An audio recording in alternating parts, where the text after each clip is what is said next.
BookTube, my name is Elizabeth and welcome back to the Gallery. Thank you so much for joining me for this video. I have done a video like this in the past where I talk about Netgalley and I kind of go through the steps and how to use it and how to review books and how best to get reviews and how to find out what publishers specifically want. I did that video, a year and a half ago, I believe now, and a lot has changed with Netgalley. So I wanted to go through it again, show you all of the changes. I'm probably not going to show you the changes. For anyone who has not used Netgalley in the past, I'm probably just going to give you a full walkthrough on how to use it now with the system that they have. Because talking about what's changed would probably be too confusing and useless anyway. So I hope that you guys enjoy this walkthrough.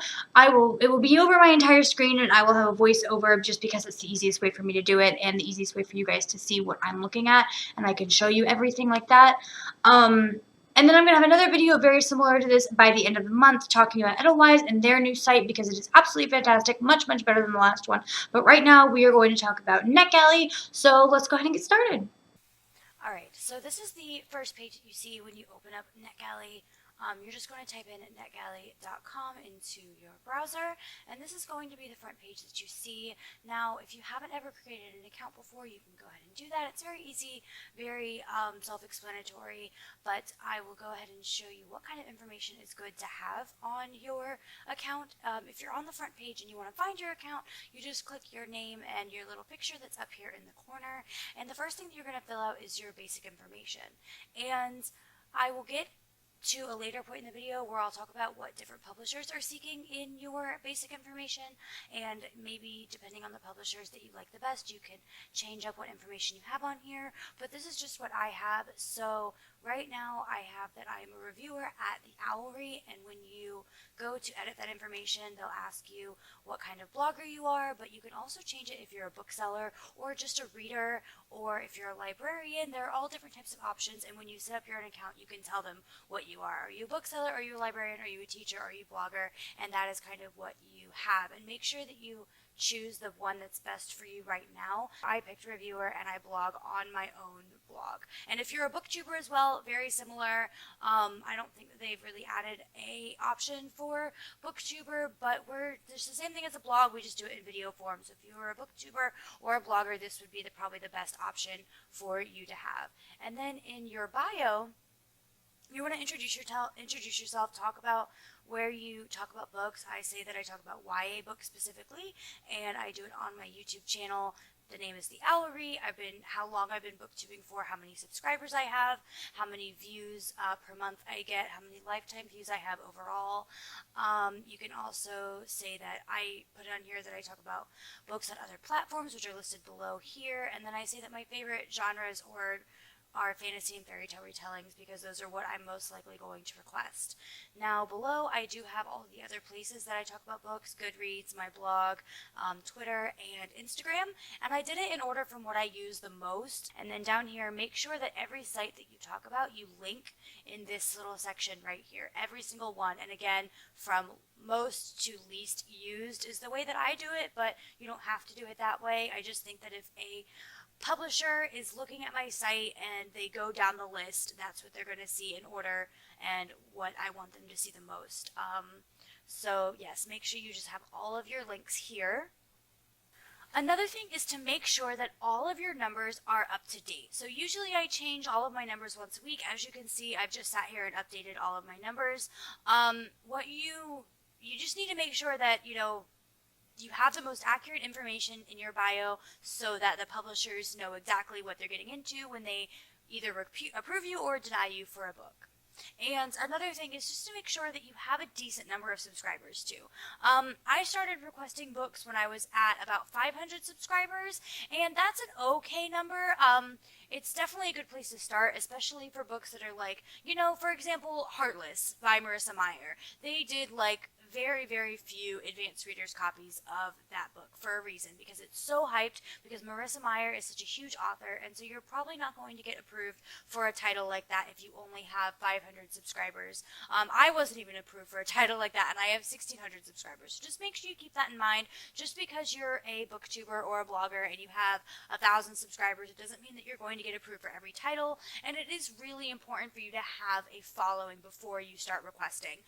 I regret asking for books for review when I had 500 subscribers. I really wish I would have waited until I had like 1,000 or 1,500, but just keep at it. If this is something that you love and something that you genuinely enjoy doing, it's not going to matter if you get books for review. It definitely is a nice perk, but just make sure that you have a decent number of subscribers before you start asking for books for review. It's really, really important.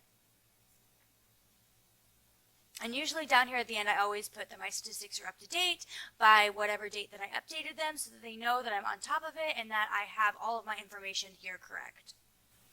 And then you can go over here and do your reading preferences. So occasionally I will request comics and graphic novels, but mostly I request sci-fi, fantasy, and teens and YA. And this section down here I will get to a little bit later. Badges is just stuff that you can kind of get for doing specific things through Netgalley, like reviewing 50 books or having an 80% review ratio, which I'll talk about again later. And then every year they have like this challenge thing, and that's just, you know, review one book during this time where they're trying to get Netgalley people to review as much as they can. So during that time, it's usually like later in the year. It actually just happened last month, I believe. Later in the year they do it, and it's every single year. All you have to do is review one book during that time, and you get the badge for that. And then additional information, it's just your email and your specific information if you want to include it here. I did have my address and my phone number on here for a while, and I ended up taking it off because it's not used, and I just don't feel like publishers need to know that information, especially because Netgalley is a site to request only ebooks. There's really no reason at all for them to know my address, and no one has ever asked me for my address through Netgalley either. So you can put it on there if you feel like, you know, it's needed, but I just don't think it's something. And then associations. This applies to people who are teachers and booksellers and librarians and stuff like that. There's all these different associations that you can pick. So if you're a part of any of these, then you definitely put that there, and that might give you an edge on if you're going to get in a book or not. Now, account information just has your account name and your password, and that's where you can go to change all of those things. So now let's go over here to publishers, where this kind of will affect your basic information site. If you want to kind of look to see, you could say, oh, I really like Penguin. I read a lot of Penguin's books. Let me go to their publisher's specific page and see what kind of stuff they have on there for what they're looking for reviewers. So we should go to, I like to go to Penguin Group for Young Readers a lot, and go ahead and click their site, and then it'll show you what they've had for books for review recently and what they've had previously, and it also gives them their, you know, social media information, stuff like that. Going to approval preferences, you can read this whole list here, and it'll show you if you are a bookseller, this is what we want from you. If you're a reviewer or a blogger, this is what we want, and so on and so forth. So if you're a reviewer or a blogger like I am, they want to see this information on your basic information, a link to your book blog, your email address so we can follow up. They want to know how many followers and page views you have on your blog, or, you know, same thing with your BookTube channel. That's very easily found. If you guys are looking for information on, you know, starting BookTube or how to find specific information or getting reviews using your BookTube channel, let me know down in the comments below. They also want, you know, information on reaching you on Twitter and Facebook if you have them, and please include the URL of your blog in the company field of your public profile. So that was something that was a tad different than what I had here originally. So when I went to look on, so I included my URL in the company portion of my basic information page because that's what Penguin requested, and I really like their titles. I request their titles a lot, and that's what they want to see. So you can look at your favorite publishers and kind of pick and choose what might be best for your basic information based on what a publisher wants, especially if there's a book coming out that you really, really want to get a review, or that you really want to get approved for, that you want to read. Go to that publisher's review preferences and and look to see what they're looking for on your basic information, and that'll help you get approved a lot more. So now we're going to go back to the main page of Netgalley, and I will show you how to find specific titles. So usually you just click the Find Titles tab that they have up here, and there's lots of different options for the way that you can pick. For me personally, I always go to teens and YA because that is what I read, but of course you can pick any of the genres that they have listed there. Available for request just has every book that you can request in order from which it was put on the site. Most requested is usually what I go to. This is what a lot of people on Netgalley really want to read. It also might be a little less easy for you to get approved for these titles because so many people are requesting them, but I really like to see what's hyped, what's popular, what's being seen in the Netgalley world and what a lot of people are looking forward to. So I always go to this section of the Find Titles page and look to see what I can read. But there are also so many different types of ways that you can request different books. If you want to go to Available for Request and just see everything that's available, then you definitely can do that. And there are lots of different books on here, so there's definitely lots of things for you guys to see. Make sure you pay attention to this number right here. That is the publication date of the book. So for example, and I'll show you specifically a little bit later, once the book has been published, you're most likely not going to be able to download it. So let's say a book is on here for review and it publishes next week and they approve you the next day. So you got 6 days to download and read that book to review it. And that might be a little bit difficult. So just make sure you pay attention to when the book is going to be published so that you have enough time to get approved and download it and read it and review it before the publication date, because that's really important to most of the publishers on Netgalley. They want you to be able to read and review the book before the book is published. So going back to the main Find Titles page, I'm going to go and show you how to request a book. So let's go back to Teens and YA. And let me find a book that I'm actually interested in reading because I might get approved for it. So I'm going to go down here to page 2. I think there was a book on here that I wanted. Yes, so Blood Rose Rebellion. It's very easy to request a book. You just click on it and hit request. I definitely, again, recommend checking out the page of the publisher to see what their review requirements are and, see if there's any way that you can change your basic information to maybe make it a little bit easier for them to find what they need.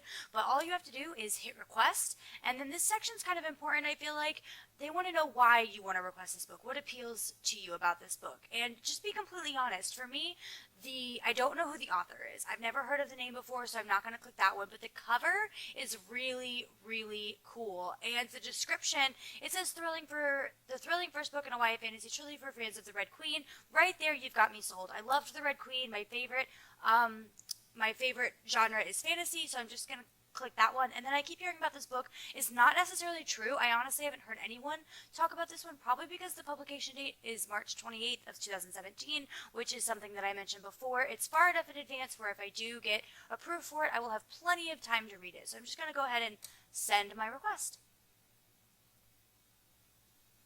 And then it'll tell you on the page your request is pending. So I'm going to go back to continue browsing titles, and you can just go from there and pick another book that you'd like to request. Once you have a book that you have been approved for, what you're going to hit is your shelf. And this page shows you all of the books that you have requested, but you have not started reading yet, or you have not downloaded yet. And then over here on this tab, you can click Give Feedback. And these are books that you have downloaded. So I have downloaded all of these books onto my Kindle, and I can read them at any time, and I can give feedback on them. So it's really easy to do that. Let me pick this one. I actually haven't read this book yet, so I'm not going to submit it, but it's, after that, it's pretty simple. So you're just going to give this a star rating to the best of your ability. Answer, are you interested in connecting with this author for interviews/events? For me, I found the best way to get in contact with an author for interviews or events is to email the publisher directly. I've never had them approach me specifically about doing interviews or events, but again, that might be just me and someone with more subscribers might have a chance to do that, but I usually click yes just in case, especially if I did really like the book or I'm interested in talking to the author. Would you purchase this book for a friend? Of course, that depends on, how you thought of what you thought of this book. Notes for the publisher. Sometimes I'll put in here that if I wrote a post on my blog, if I did review it on my blog, but I'm going to be talking about the book in a video that's coming up, I'll put that on there, that I'm going to talk about this book in such and such video and it comes up on such and such date, something like that. And then this is basically just your review. So please you do a 3 or 4 paragraph review. It's really important that you don't just say, oh, I liked this book. If you're going to really review this book, actually review it as if you would any normal book on a video or on a blog post or anything like that. And then if you posted that review to Goodreads or Amazon or your YouTube channel or your blog, add the link here so that they can see it and they can see if that post got any comments or anything like that. It's very, very important to add your links to everything on Netgalley so that it makes it easier for the publisher to find what you're linking to. And then once you've done all of that, all you have to do is send a review and you're done. So going back to my shelf now, I will make sure that you know that there's 2 different numbers that are really important. The publication date and the archive date. So for Ever the Hunted by Aaron Semerel, the publication date is December 27th and the archive date is December 27th as well. Like I said, archive basically means that you cannot download the title anymore. If you've downloaded the title before the archive date, you can still review it, but once that archive date is done, you can no longer download the title onto your e-reader. And, every book is different. A lot of the books will have archive dates and publication dates be the same, but for example, Empire of Dust does not have an archive date at all, which is why I've taken a while to read it, but I'm going to get to it. And then The 100 Lies of Lizzie Lovett is published on the 3rd of January and doesn't archive until the 31st of January. So, every book is different, but a lot of them will have the same publication and archive date, so just pay attention to that. It's really important that you download the book before the archive date so you still have a chance to read it, and please review it before the archive date or the publication date as well, because that's the goal of the publishers, is to get, hype up about the book before it's published. Now that we've been talking about, reviewing books for a while, I'm going to go back to my main page profile here, and I'm going to show you something that's really important. This section right here is your feedback ratio. So for me, example, I have been approved for 73 books and I have given feedback on 61. And so my feedback ratio is 64%. And that's just kind of basic math. You can really figure it out in your head what your ratio is going to be. And this is really important. Like Netgalley says, the suggested feedback ratio is 80%.